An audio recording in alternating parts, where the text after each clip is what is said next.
Amém. Queridos, vou convidar você a abrir a sua Bíblia no livro de 1 Reis, capítulo 3. Livro de 1 Reis, capítulo 3. Mas antes disso, eu quero fazer aqui um desafio. Não é convite, porque convite, geralmente a gente faz e assim, quem quiser ir, vai, né? Se não quiser ir, se não der, não. Eu quero fazer um desafio agora para esta igreja. 5 de fevereiro, tem 2 semanas ainda, tem bastante tempo, tá? Nós vamos ter lá em Passo Fundo, aqui do lado, né? Só 3 horas e pouco aí, um encontro de amigos de fé. O que é isso? O que são amigos de fé? Amigos de fé são pessoas que têm a fé em Jesus Cristo e se unem nos seus dons, nas suas experiências, na vida que têm, e saem para abençoar pessoas, para estudar a Bíblia com pessoas, para visitar, para orar pessoas, para realmente transmitir a palavra de Deus. Então, são pessoas que querem e que entendem desse seu compromisso com Deus. E esse encontro aqui vai estar no WhatsApp, acho que você vai conseguir ver melhor, dia 5 de fevereiro, das 8h30 até as 5 horas da tarde, o dia inteiro de treinamento, de experiência, de testemunhos, e material, muita coisa lá acontecendo. Vamos ter um pastor Mitchell Urbano, ele é pastor, líder de evangelismo para o sul do Brasil. Cantores Dilson e Débora estarão conosco lá naquele dia também, e todos podem participar. E para aqueles que participarem e se inscreverem, primeiro, você vai ter que ter a sua dupla, tá bom? E não é para fazer dupla só para ir lá para o programa, não. É dupla para se entregar nas mãos de Deus, vai com o seu marido, com a sua esposa, com o seu amigo, irmão, alguém aí da igreja, pode ser alguém mais experiente, com alguém mais jovem. O importante é você ter o seu amigo, a sua amiga de fé. Naquele dia, além de toda experiência, de toda essa bagagem, de essa preparação, quem for, pode passar, vai ganhar,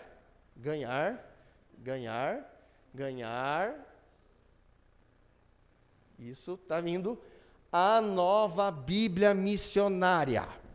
Quem for, e tem para mulher, tem para jovem, tem vários tipos. Então, quem deseja ganhar a Bíblia missionária, vai fazer 3 coisas. Primeiro, vai orar, escolher sua dupla, tá bom?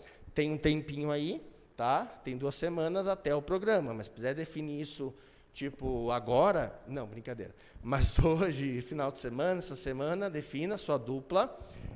A gente vai ter um pequeno custo de inscrição de R$10 por pessoa, mas comparado a toda a programação, você vai ter o almoço lá, fica tranquilo, você não vai ter que levar lanche, não vai ter que levar nada, é só ir. Nós vamos providenciar transporte também, um ônibus para levar e trazer você, tá bom? Não vai dar para passar na casa de cada um, mas a gente vai levar e vai você. É só falar assim: Senhor, eu quero. Eu sou adolescente, eu sou jovem, eu sou adulto, eu tenho pouco tempo de batismo, eu tenho décadas de batismo, eu não sou batizado. Quem não é batizado pode ir também. Se junta com quem está te dando estudo bíblico, é sua dupla e vai, tá bom? Você vai receber mais informações a respeito disso. O departamento de ministério pessoal vai ser devidamente instruído de como vai recolher aí esses contatos, essas duplas, mas se preparem, que tenho certeza que essa programação vai capacitar muito a cada um de nós para que o evangelho seja espalhado, tá bom? Queridos, eu só vou pedir alguém, por favor, me traz um copo de água, por favor. Não é para botar em cima da TV para orar, não, é só para tomar mesmo.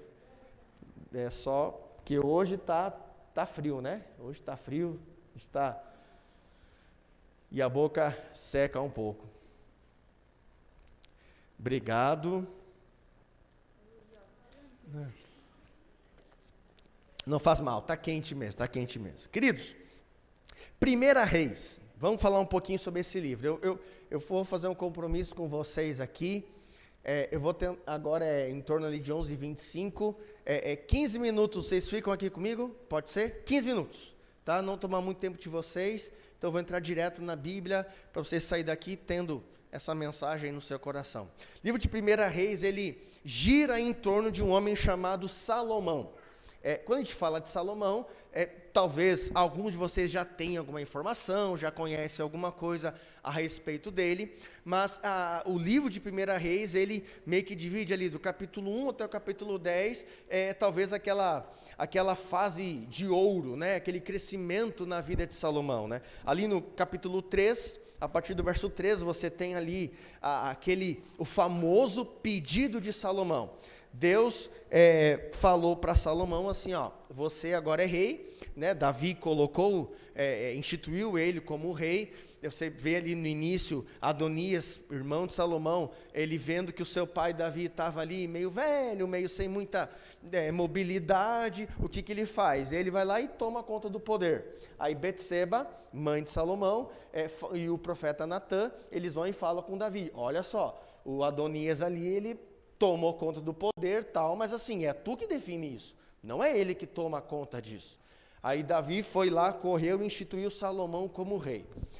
E Salomão teve o privilégio e a oportunidade de se encontrar com Deus, e Deus falar para ele, olha, o que você quiser, eu vou te dar. E olha o pedido dele, verso 3. Salomão amava ao Senhor, andando nos preceitos de Davi, seu pai, porém, sacrificava ainda nos altos e queimava incenso. Verso 4. Foi o rei a Gibeão para lá sacrificar. Verso 5. Em Gibeão apareceu o Senhor a Salomão na noite em sonhos, e disse-lhe, pede-me o que queres que eu te dê. Respondeu Salomão, de grande benevolência usaste para com teu servo Davi, meu pai, porque ele andou com fidelidade e em justiça, e em retidão de coração, perante a tua face, mantiveste este grande benevolência, e me deste um filho que se assentasse no seu trono. Verso 7, agora, pois, ó Senhor meu Deus, tu fizeste reinar teu servo em lugar de Davi, meu pai. Não passo de uma criança, não sei como conduzir-me. Teu servo está no meio do teu povo, que elegeste povo grande, tão numeroso. Verso 9, dá, pois, ao teu servo coração compreensivo, para julgar o teu povo, para que prudentemente discirna entre o bem e o mal. Pois quem poderia julgar este povo? Essas palavras agradaram ao Senhor, por haver Salomão pedido tal coisa. Disse, já que pediste essas coisas, não pediste longevidade, riquezas, nem morte dos teus inimigos, me pedistes entendimento, para discernires o que é justo. Eis que faço segundo as tuas palavras, dou-te coração sábio e inteligente, da maneira que antes de ti não houve tão igual, nem depois de ti haverá. Também até o que não me pedires eu te dou, tanto riqueza quanto glória, e que não haja igual entre os reis por os teus dias. Pergunta bem simples, se Salomão pedisse dinheiro, riquezas, ouro, pedras, Deus daria? Sim ou não? Daria. Deus aqui não faz restrições quando ele diz, o que você quer, mas pense bem que você vai pedir. Não tem. Deus diz, o que você pedir, eu vou te dar. Se Salomão pedisse que o templo que ele depois construiu, Senhor, eu quero um templo aqui de adoração a ti, para eu reinar. Deus conseguiria montar esse templo em segundos. Se ele pedisse riquezas, pedisse poder, pedisse a morte dos seus inimigos, Deus assim o daria. Sabe que as nossas petições é algo que a gente deve refletir muito. O que nós estamos pedindo? Deus está nos dando oportunidades todos os dias. Você pode pedir o que você quiser para Deus. Sabia disso? Você pode pedir qualquer coisa, você vai ganhar outra história. Mas você pode pedir qualquer coisa. Só que a gente começa a refletir, o que nós estamos pedindo? Estamos pedindo sabedoria? Estamos pedindo discernimento entre o bem e o mal? Estamos pedindo forças para nos mantermos firmes no caminho? Estamos pedindo esclarecimento da palavra de Deus? Ou a gente quer que Deus pague um boleto nosso? A gente quer que Deus traga alimento para a nossa casa? A gente quer que Deus nos ajude a conseguir um emprego, que não trabalhe no sábado? Tudo isso é importante, mas queridos, essas coisas Deus já está dando para você sem você pedir. Deus já está te dando alimento. Talvez não é tudo que você gostaria, Mas de alguma forma, Deus está trazendo alimento para você, Deus está abençoando você com saúde, com vida, Deus está abençoando você ricamente.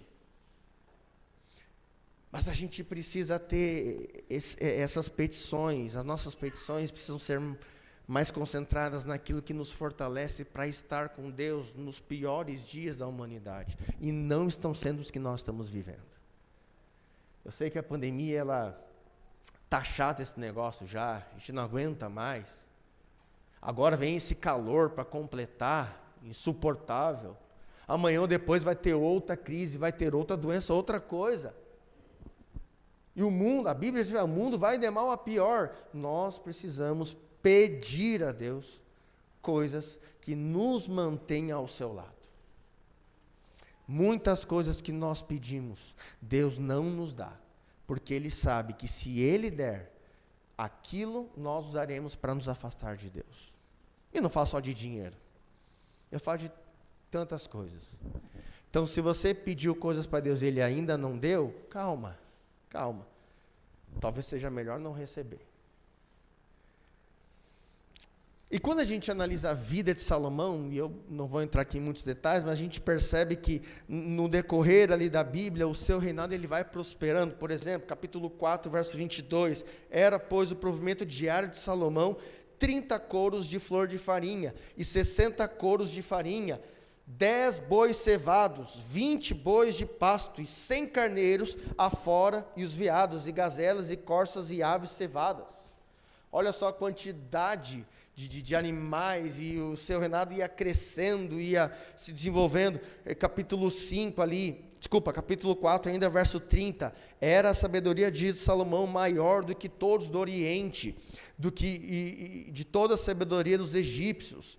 Capítulo 5 ali, a partir do verso 3, bem sabes que Davi meu pai não pôde edificar uma casa em nome do Senhor seu Deus, por causa das guerras. Verso 4, porém a mim o Senhor meu Deus me tem dado descanso todos os lados, não há inimigo, nem adversário algum. Olha como a vida de Salomão, ela começa a crescer, prosperar, não estava tendo inimigo, não estava ninguém ali incomodando, querendo invadir, não estava acontecendo.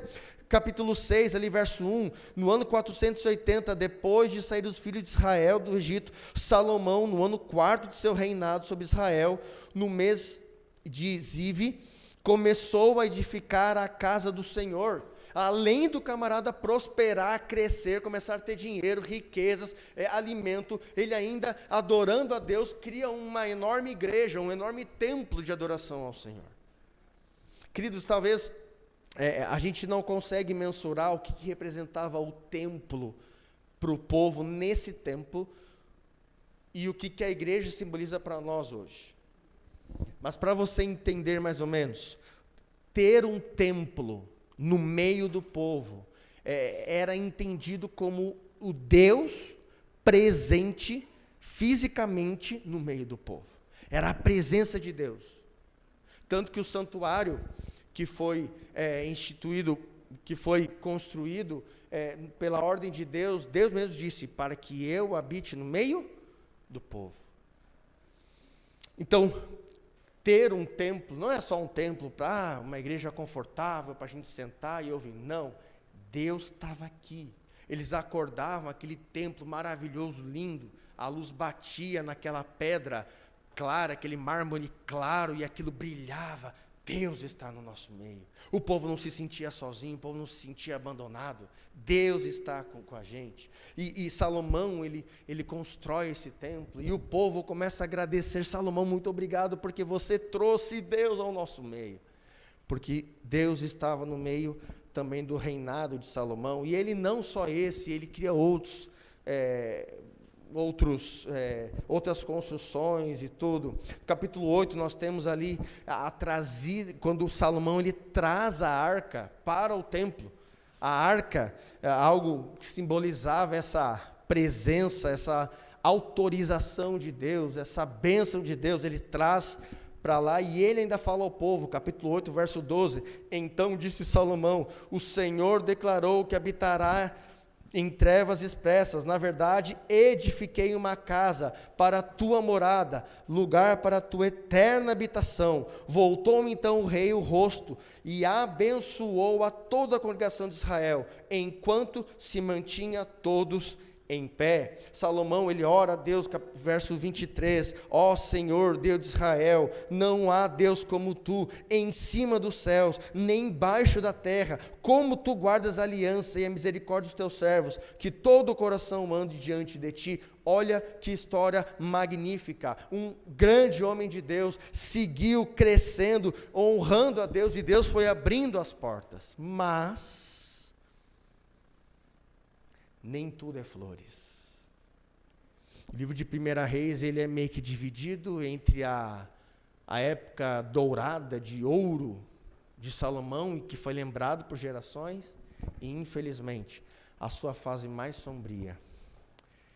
E eu vou pegar só uma parte, porque ali no capítulo 9 você tem a aliança do Senhor com Salomão, Deus ali abençoando, através de Salomão, abençoando o povo. Capítulo 11 é quando o negócio começa a mudar. Olha o que acontece. Ora, além da filha do faraó, amou Salomão muitas mulheres estrangeiras, moabitas, amonitas, edomitas, sidônias e etéias, ou seja, só de lugares que Deus havia dito para não buscar esposa, foi exatamente nos lugares em que ele foi buscar. Só para ser teimoso, assim, sabe? Deus disse aqui, não, eu vou fazer isso aqui, vou buscar nesse lugar. Verso 2, mulheres de nações que havia o Senhor dito aos filhos de Israel, não caseis com elas, nem casem elas convosco, pois vos perverteriam o coração para seguirem os seus deuses. A essa se apegou Salomão pelo amor. Tinha 700 mulheres, princesas, e 300 concubinas, e suas mulheres lhe perverteram o coração. Concubina é uma mulher que não tem o compromisso de casado. Ele tinha as esposas, que tinham o compromisso, que tinham o contrato, e tinha as juntadas, né? Aquelas que não eram esposa, mas estavam ali, que eram as concubinas. Verso 7. Nesse tempo edificou Salomão, preste bem atenção, neste tempo edificou Salomão um santuário a Quemos, a abominação de Moabe, sobre o monte fronteiro a Jerusalém, e a Moloque, a abominação dos filhos de Amon. Assim fez com que todas as mulheres estrangeiras, as quais queimavam incenso e sacrificavam a seus deuses. Você percebe aqui que Salomão foi para o outro extremo? Você percebe que até o capítulo 10, ele é alguém que está adorando a Deus, servindo a Deus, construindo um altar, um templo a Deus. A Bíblia diz que antes dele ser rei, dele ter esse templo, ele subia na montanha e fazia sacrifícios. Inclusive, quando Deus foi falar com ele, ele fez não 10, nem 100, nem 200, ele fez 1000 sacrifícios. E agora ele aparece aqui, construindo o altar ao deus Quemos e a Moloque. A idolatria estava tão forte no seu coração, que ele chega a fazer altares de idolatria contra o Deus Altíssimo. E se você for ler o restante do livro, você vai ver a influência disso. Roboão, seu filho, acabou também se corrompendo, e chegaram para Roboão uma vez e falaram assim: olha, o teu pai trouxe uma dura sentença sobre nós, então, por favor, tenha misericórdia, livra para nós aí isso. E ele vai, e ele conversa com homens mais experientes, tal, e escuta o conselho deles. Aí ele volta para os mais jovens, e os mais jovens dão um conselho, e ele decide escutar os mais jovens. E o que ele faz? Ele não só não tem misericórdia, como ele duplica a carga sobre eles, e causa divisão de reinos. E você lê isso no livro de Reis. Então, tudo gira em torno de Salomão. Agora, o ponto que eu quero chegar, e já me encaminhar aqui para o encerramento. Um jovem de 20 anos, que era a idade que ele tinha quando assumiu o poder, tão jovem, dotado de tanta sabedoria, tanto que a Bíblia diz que ninguém antes de ti será sábio como tu, e ninguém depois. Então ninguém vai ter a sabedoria de Salomão. ele cresceu, se desenvolveu, e algo ali começou a se corromper com as mulheres. Não estou dizendo que mulher corrompe, não é isso. Mas a Bíblia diz que aquele tipo de mulheres, daquele tipo de lugar, que não era para casar, pelo que elas acreditavam, pelo que elas, pela idolatria que elas praticavam, elas corromperiam o coração de Salomão. E foi isso que aconteceu. Mas o que aconteceu? Ou o que poderia acontecer na vida de Salomão para ele não cometer esses erros? Porque esse é o pensamento que precisamos ter nesse momento. O que nós podemos fazer para nós não cairmos no mesmo erro? Claro que talvez você não vai passar pelo que Salomão passou, de mulheres e tal, mas a corrupção de Salomão está nesse orgulho, nessa soberba, ele reconhecendo o que Deus havia colocado sobre ele, a responsabilidade do reino, e de repente ele começa a reinar conforme a sua visão. Davi, seu pai, cometeu exatamente o mesmo erro, e outros reis cometeram. O que poderia acontecer para Salomão não cometer os mesmos erros? Interessante que Davi, ele dá 4 conselhos para Salomão, e se Salomão tivesse seguido esses 4 conselhos, eu acredito, que ele não teria cometido esses erros, não teria se afastado do Senhor, não teria abandonado o Senhor como abandonou, não teria feito altares a deuses pagãos como ele fez. Então esses 4 conselhos, nós temos a oportunidade de hoje aplicarmos em nossa vida. Vou pedir que você volte lá no capítulo 3,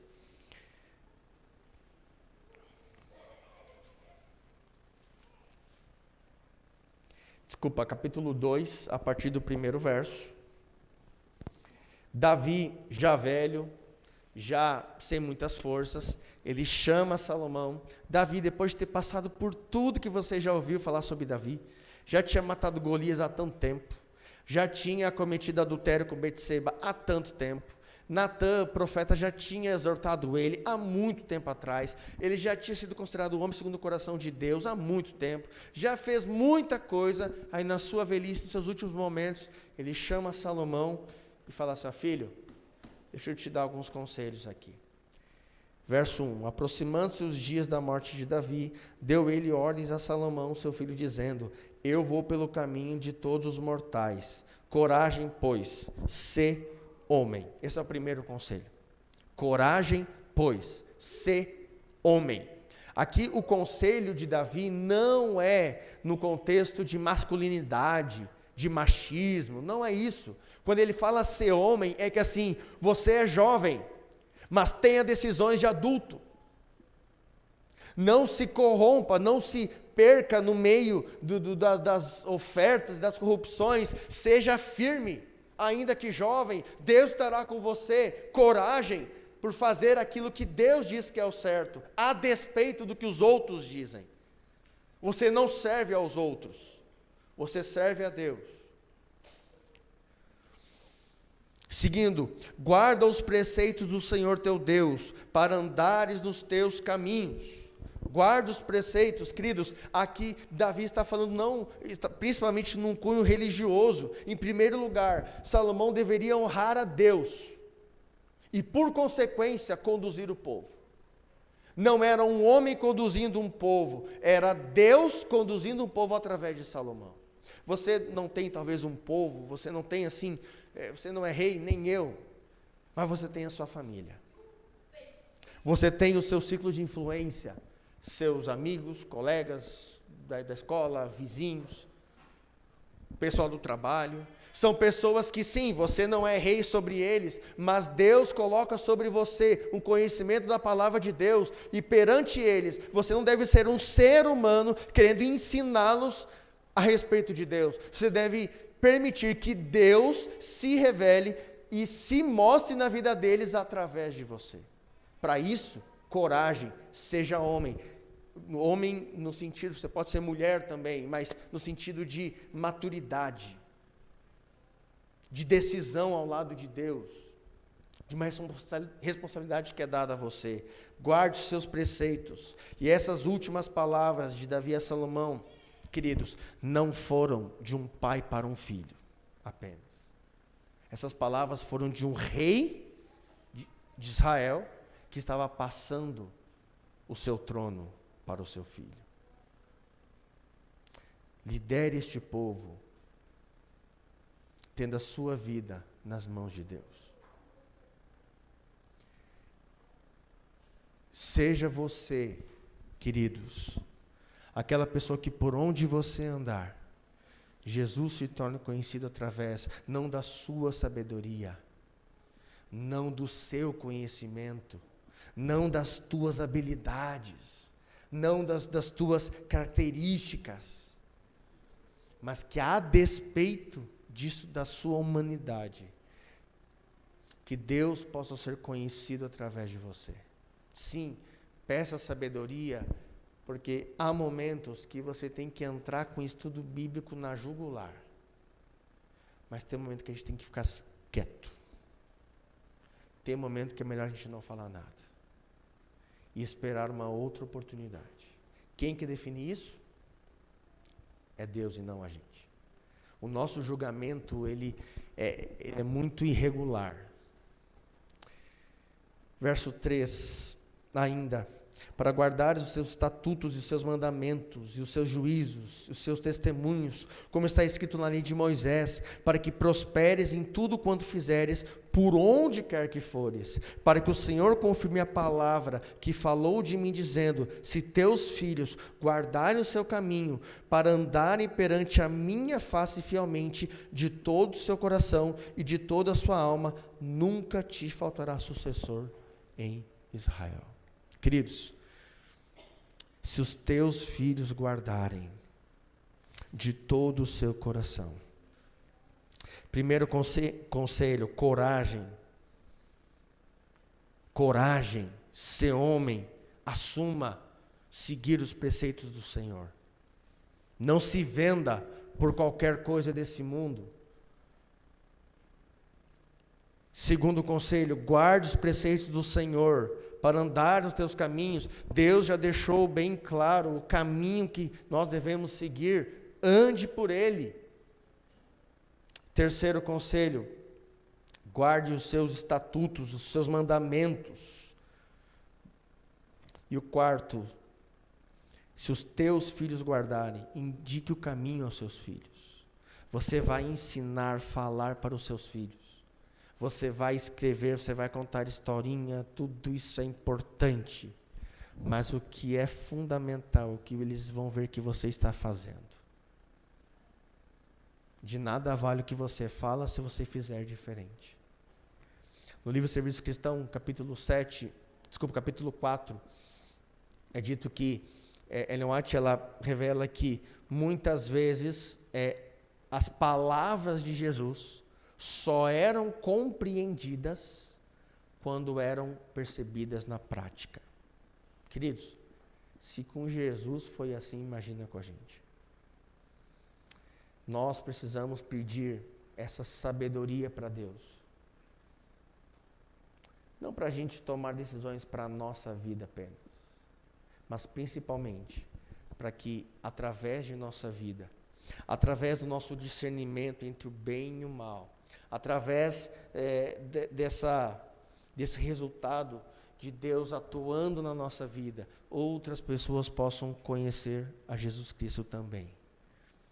Agora, queridos, até o dia da volta de Jesus, a gente abre a Bíblia, estuda e vê o que a Bíblia fala a respeito disso. Você vê o quê?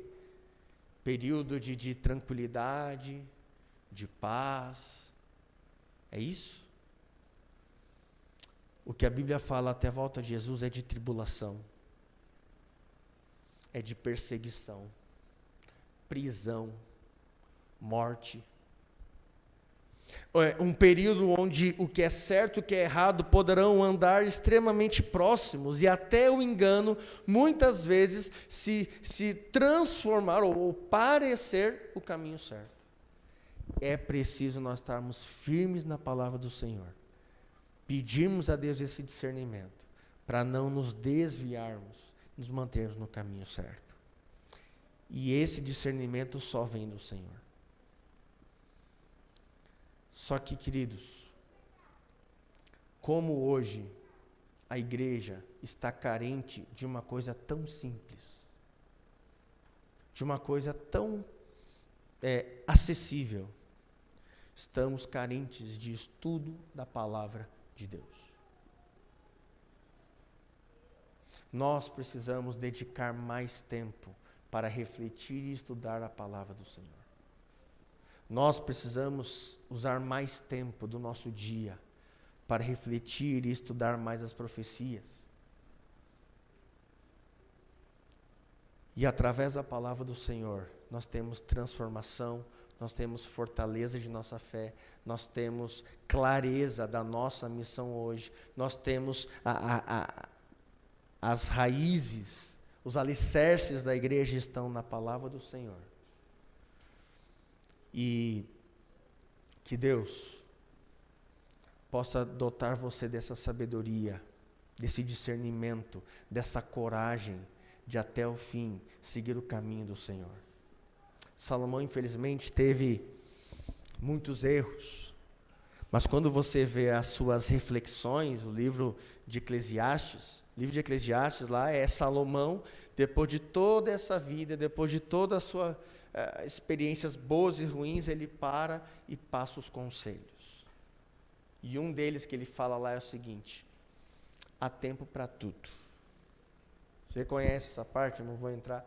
Há tempo de colher, há tempo de plantar, há tempo disso, tempo daquilo. Ou seja, tudo debaixo da mão do Senhor. Há tempo para tudo. O tempo de hoje é buscar sabedoria, é buscar ser fortalecido na palavra do Senhor. Esse é o tempo que você vive. O tempo de hoje é compartilhar a mensagem do Evangelho a todas as pessoas. Esse é o tempo que nós vivemos. Não é tempo de se esconder no meio do mato, não é tempo de ficar quieto esperando que os outros façam as coisas. É tempo de nós, nas mãos do Senhor, compartilhar as verdades do Evangelho. E logo mais será o tempo de passarmos a eternidade com o nosso Deus. Então, queridos, seja firme, coragem, não desista. Cristo logo voltará. Amém? Para terminar, gostaríamos de cantar um hino que fala exatamente sobre isso, não desistir.